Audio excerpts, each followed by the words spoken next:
O'zbekiston 24 telekanalida O'zbekiston vaqti bilan dasturini davom ettiramiz. Bugun texnologiya faqat katta korporatsiyalar va mutaxassislar ishi bo'lmay qoldi.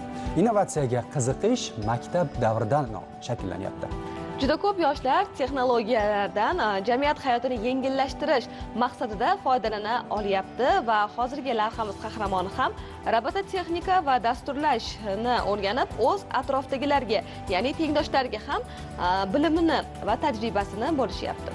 Hozir kelajagini o'z kelajagini ko'ra oladigan iqtidor egasi haqida E'zoza Xo'jayorova lavha tayyorlaganlar. Birgalikda barchamiz tomosha qilamiz. Marhamat.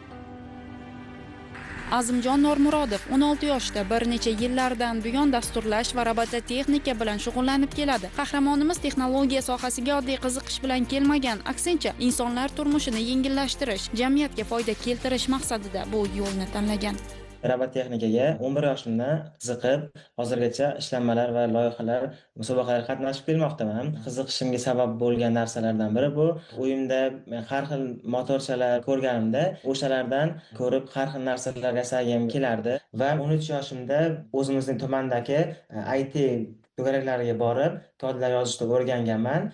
Va qolgan hammasini ijtimoiy tarmoqlardan ko'rib, o'rganib bormoqdaman. 14 yoshimda Samarqandda robototexnika bo'yicha o'qib va o'zim ustida yana ishlab kelmoqdaman. Maktabni tugatganimdan so'ng Xitoy davlatiga o'qishga kirmoqchiman, chunki hammamiz bilamiz, Xitoy davlati IT yo'nalishida, robototexnika yo'nalishida juda ham rivojlangan davlat. O'qib, ko'proq bilimlarga ega bo'lib, O'zbekistonga o'zimning ko'plab loyihalarimni, startaplarimni tatbiq etmoqchiman. So'nggi yillarda u turli tanlov va forumlarda qatnashib kelmoqda. Bu jarayonlar Azimjon uchun nafaqat natija, balki tajriba maktabi bo'ldi.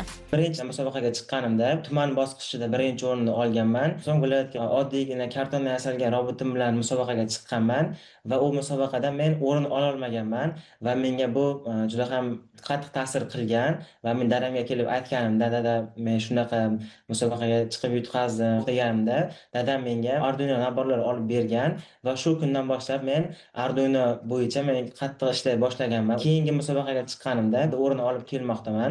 Katta loyihalarimdan biri bu hamshira robot. Bu hamshira robot va u robot nima qila oladi? U robot har bitta uyning kelajak takomillashtirilganda, u har bitta uyda bo'ladi va robotni telefon orqali chaqirganingizda robot yoningizga yetib keladi va qon bosimingizni o'lchaydi, tana haroratingizni o'lchaydi, birinchi tez yordam ko'rsata oladi. Yana bitta loyihalarimdan biri bu innovatsion bolalar mashinasi. Bu 1 yoshdan 2 yoshgacha, 3 yoshgacha bo'lganlar uchun alohida kategoriyada, 3 yoshdan 6 yoshgacha bo'lganlar uchun alohida kategoriyada 2 xil uslubda ishlaydi.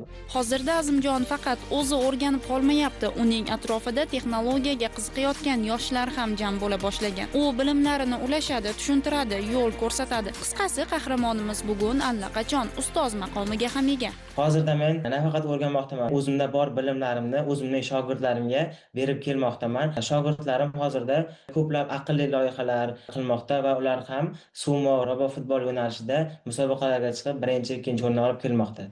Qahramonimizning kelajakdan umidlari katta. U o'zi asos solgan Azimjondan brend ostida yangi texnologiyalarni yaratib, ularni xalqaro bozorga olib chiqish niyatida. Albatta, bu natijalar ortida ko'rinmaydigan mehnat bor. Kechki mashg'ulotlar, qayta sinovlar, ba'zida muvaffaqiyatsizliklar. Ammo Azimjon bu yo'ldan to'xtamadi, chunki u texnologiyani bugun uchun emas, kelajak uchun o'rganmoqda.